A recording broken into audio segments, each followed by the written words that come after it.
네, 안녕하세요. 아시아 복음화를 위한 기도를 시작하겠습니다. 성부와 성자와 성령의 이름으로 아멘. 삼위일체 하느님, 감사와 찬미와 흠승을 받으소서. 주님께서는 저희 선조들로 하여금 마음을 다하여 창조주 성부를 공경하고 힘을 다하여 구세주 성자의 복음을 전파하며 생명을 바쳐 성화주 성령의 진리를 실행하여 구원을 얻도록 이끌어 주셨나이다. 저희도 주님의 구원을 전하려 하오니 성교의 열정을 지닌 일꾼들을 보내주시고 건강과 지혜와 언어의 은사를 내리시어 은총으로 모든 어려움과 고통을 극복하고 아시아 민족의 복음화에 헌신하게 하소서. 우리 주 예수 그리스도를 통하여 비나이다. 아멘. 성부와 성자와 성령의 이름으로 아멘. 자, 조치대학교가 이제 이 굉장히 심각한 문제에 직면을 하거든요. 근데 이때 이제 이것뿐만이 아니라 우리가 이제 많이 알고 있는 건 1932년에 조치대학에서 야스쿠니 신사 참배 거부한 게 이제 대단히 심각한 문제가 됐다라고 하는 걸 알고 있는데, 이 전에 무슨 일이 있냐면 아마미 오시마에서 여러 번 사건이 일어나요. 그러니까 중고등학교 학생들이 이제 그 식년제, 아까 이세신궁을 옮기는, 그러니까 20년마다 새로 짓는데 새로 지으면서 옮기는 면은 식년제라고 하는 걸 하거든요. 그러니까 근데 이 식년제에 참여를 안 하는 거죠. 참여 안 하고 이렇게 아마메 오시마에 있는 학생들이, 신자 학생들이 이제 이렇게 하니까 이게 이제 문제가 된 거죠. 근데 문제가 된 건 또 왜냐하면 이 지역이 아마메 오시마라고 하는 지역은 일본 메이지, 그러니까 정부가 여기를 요새로 만들려고 그래요. 군 요새로 오키나와하고 이 지역을 요새로 만들어갖고 그 병참기지화 하려고 하거든요. 그런 지역이기 때문에 여기를 관리할 필요가 있어서 이곳에 들어오신 신부님들하고 신자들이 또 한 번 이제 타겟이 돼서 공포 분위기가 만들어지는 건데요. 그래서 요런 일들을 끼고서 일어난 게 1932년 조치대학에서의 야스쿠니 신사 참배 문제거든요. 근데 어쨌든 1931년에 만주사변이 일어나거든요. 근데 만주사변이 일어나면서 만주국이 이제 들어서게 되는데, 이 만주사변으로 군국주의가 더욱더 강화되어지는 상황이 나오고, 이러면서 천황을 이제 현인신이라 그래요. 그러니까 현인신이 살아있는 신이라는 거죠. 그래서 선교사들은 무조건 스파이예요. 그리고 불경죄로 배격하고 막 이런 분위기, 이런 공포 분위기였는데, 조치대학의 학생들, 가톨릭 신자들이 야스쿠니 신사를 참배하라고 하는데 이거를 가야 될지 말아야 될지라고 학장님한테 살짝 의논을 해요. 근데 학장님이 대놓고 가지 말아라고 할 수는 없었겠지만 뉘앙스로 뭐 안 가도 되잖아 라고 하는 어떤 뉘앙스를 풍겼겠죠. 그래서 안 갑니다. 안 갔더니 안 가고 얘네들이 뭐를 했냐면, 야스쿠니 신사에는 그 참배하는 곳이 있고 유치관이라고 하는 곳이 또 있어요. 여기는 약간 박물관 같은 기능인 곳인데 그 전시관 같은 곳이에요. 그러니까 거기만 둘러보고 참배를 안 한 거죠. 그랬더니 이때는 그러니까 저는 보기에는 이 카메라로 보실 때도 되게 어려 보이지만 저 때까지 교련이라는 게 있었거든요. 근데 이 교련으로 군인들이 파견되잖아요. 교관으로. 근데 이 교관들이 봤을 때 데리고 갔는데, 참배를 데리러 갔는데 학생들이 안 했단 말이야. 그래갖고 얘가 열받아가지고 나와서 그걸 이제 신고를 한 거죠. 그래서 신고를 해갖고 보고가 들어가면서 이게 이제 엄청난 문제가 벌어지고, 당연히 이제 교황청에서도 이걸 어떻게 할 거냐, 이런 문제가 생겨난 거죠. 그래서 이제 고민 끝에 뭐라고 하느냐라고 하면 도쿄 대교구장하고 교황사절이 이것을 이제 물어봐요. 일본 정부한테. 신사 참배가 종교냐 아니냐 이거죠. 그랬더니 그럼 이것이 학생이나 생도 아동의 신사에 대한 경례가 단지 애국심과 충성을 나타내는 거고 종교가 아니냐, 아니다라고 말해달라. 그러면은 이제 참배를 하겠다. 그래서 얘네들이 답변합니다. 신사는 종교가 아니다, 이렇게 답을 해요. 그러니까 그 다음부터 조치대학에서 이제 신사 참배를 오케이 해서 합니다. 근데 이 야스쿠니 신사가 이때까지는 쇼콘사라 그랬잖아요. 근데 이 쇼콘사에 가갖고 어떻게 하냐면 바트러 총으로 신사 참배를 하거든요. 그러니까 궁성 앞에서 어쨌든 그렇게 참배를 하고 이제 이렇게 얘기합니다. 종교학교가 아니다, 우리 학교는. 본 대학은 대학령에 의거해서 국가에 필요한 학술의 오묘하고 기품을 고찰 연구하는 학교지 종교학교는 아니다. 이렇게 선언을 해요. 그러니까 이제 점점 이 전쟁에 점점 가는 거죠. 그리고 가고 이제 달려가는 거죠. 그러니까 이 일본의 그 제국주의 침략을 막을 수 있는 길들이 사라져 가는 거죠. 살아가고, 그리고 이제 여기에서 또 하나 이제 문제가 생기는 게, 지금도 이거 가지고는 이제 뭐 신혜식 선생님이라든가 유가별 신부님이라든가 이런 분들이 연구하시더라고요. 1931년에 이렇게 만주사변이 일어나고 만주국이라고 하는 계례 국가가 이 만주 지역이라고 하는 지역에 생겨나거든요. 근데 그 국가를 아무도 처음에 승인하지 않았거든요. 승인하지 않았는데 승인한 저기 중에 바티칸이 있어요.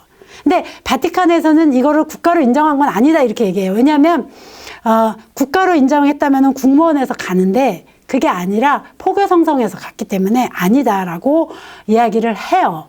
이야기를 하는데 어쨌든 포교성성에서 보내서 이렇게 메시지는 마치 승인한 것 같은 그런 상황이 만들어지는 거죠.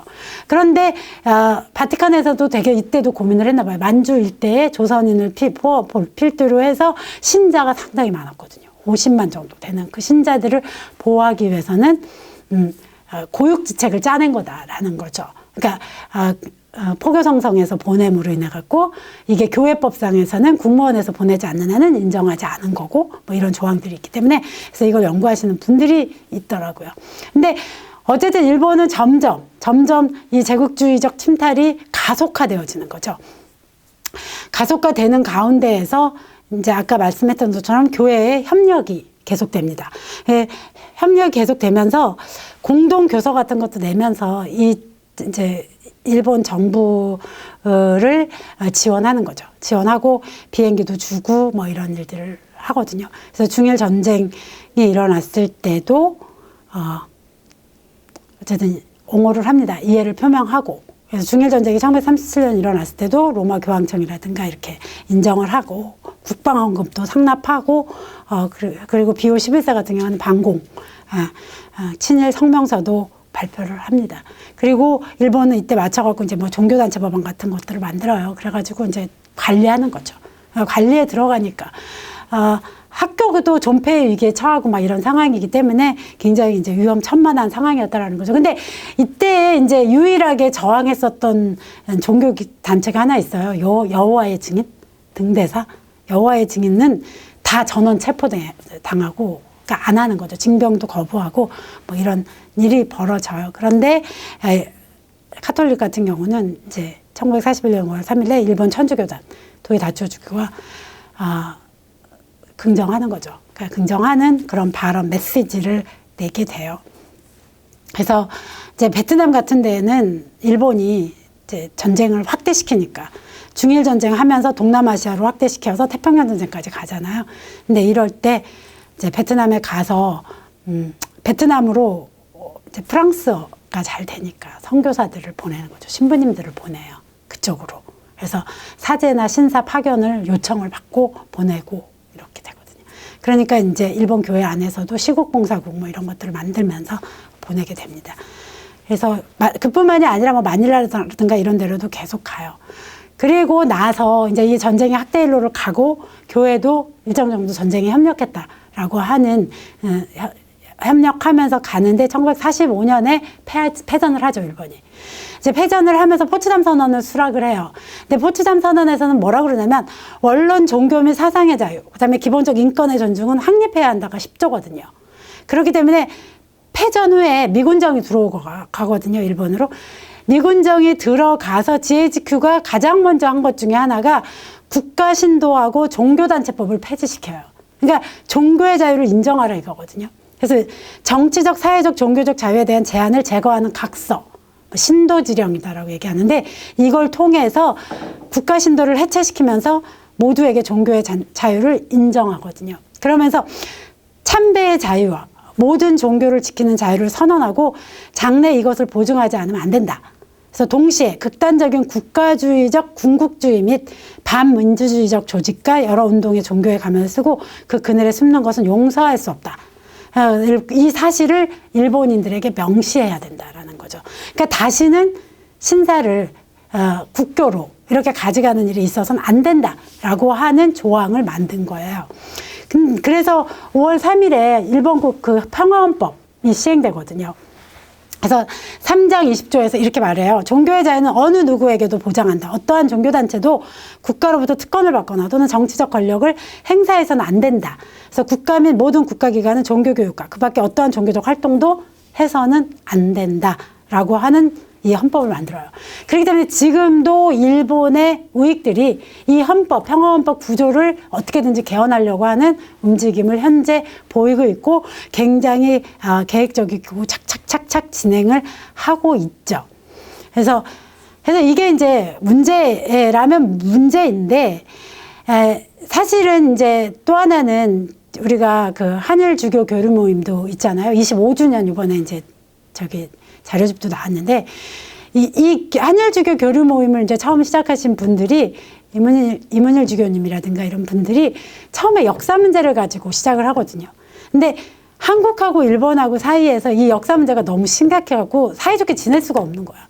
그러니까 사이좋게 지낼 수가 없는데 이거를 보편교회인 카톨릭에서 풀 수 있다라고 보신 거겠죠.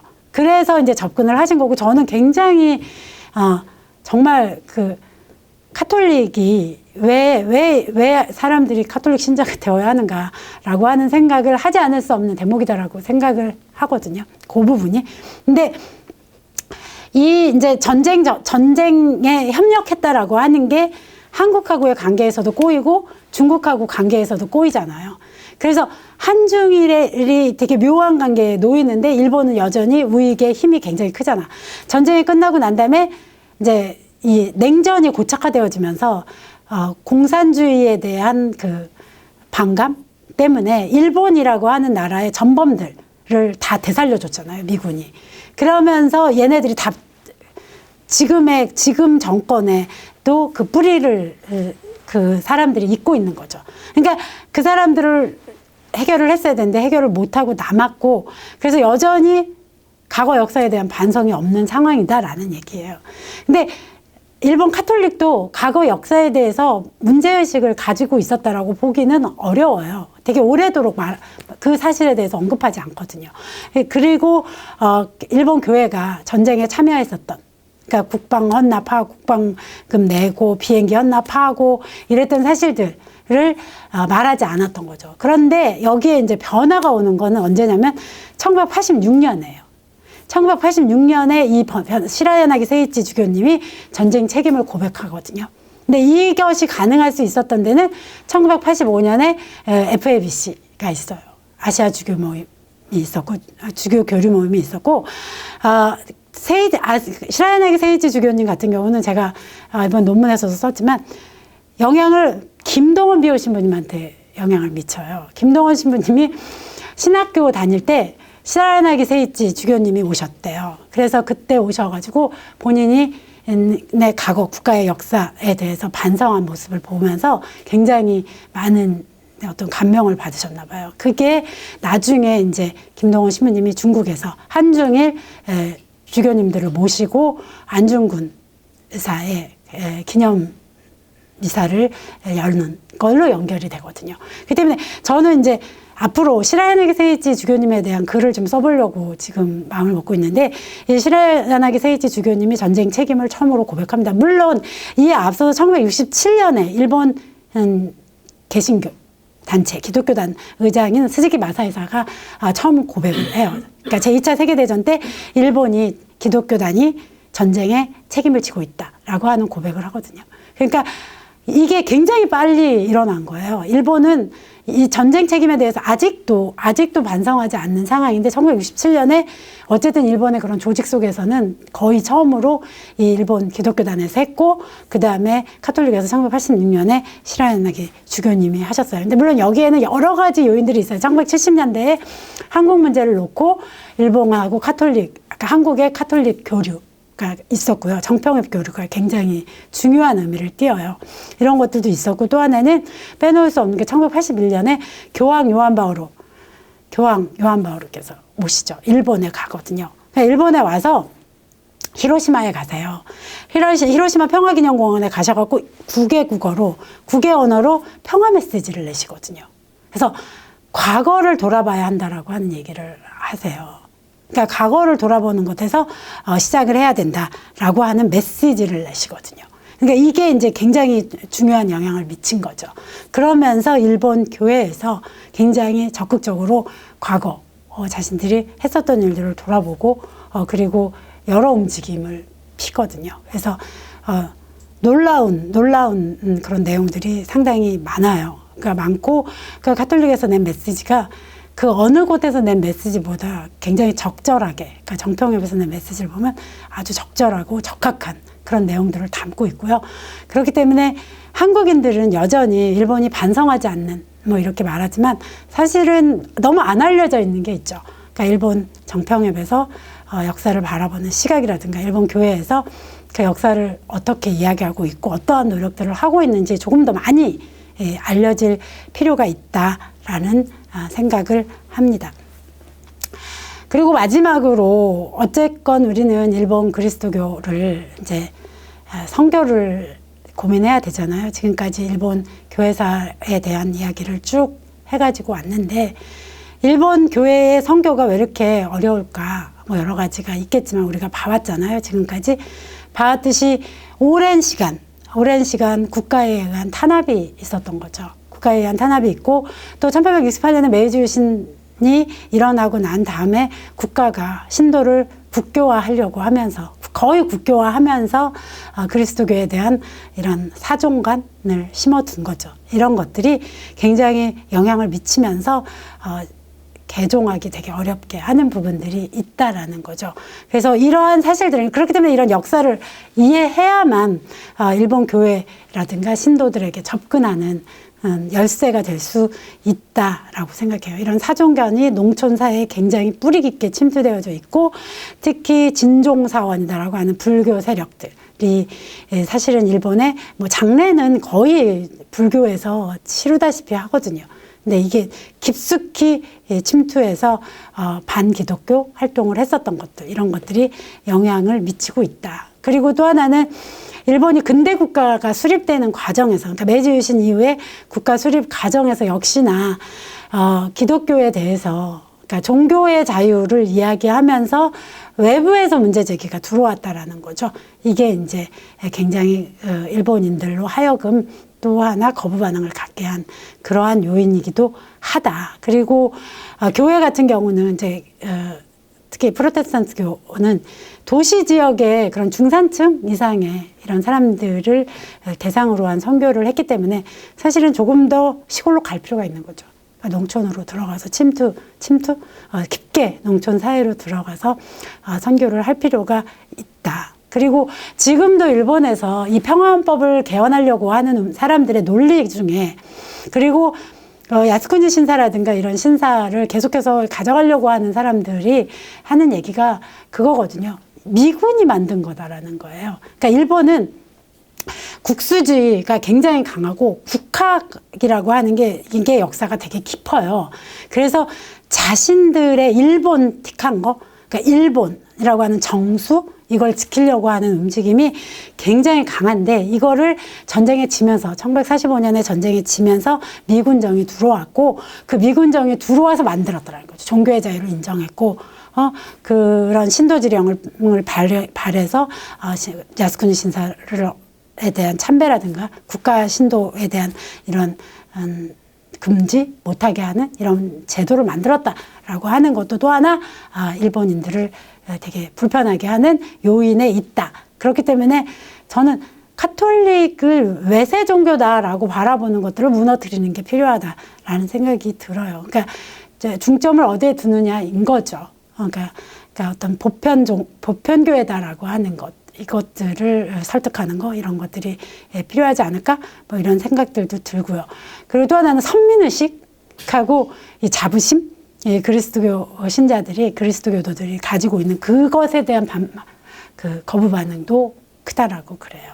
근데 그렇게 따르면 이런 의식들이 되게 크면 이 부분들을 좀 해소할 필요가 있는 거죠. 그러니까 그래서 고민들은 어쨌든 이런 역사적인 사실들 속에서 이런 거부 반응을 완화하면서 일본 선교를 가시는 분들이 접근할 필요가 있다라는 거를 좀 기억하면은 좋겠다. 그래서 선교 가시는 분들은 이 일본 교회사를 처음부터 끝까지 지루하더라도 전부 다 다시 재듣고 가시기를 당부드립니다.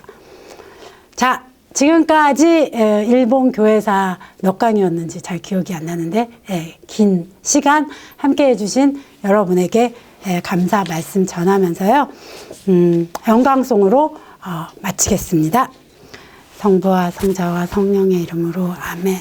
영광이 성부와 성자와 성령께 처음과 같이 이제와 항상 영원히 아멘.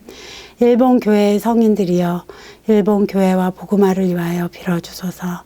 아멘. 성부와 성자와 성령의 이름으로 아멘.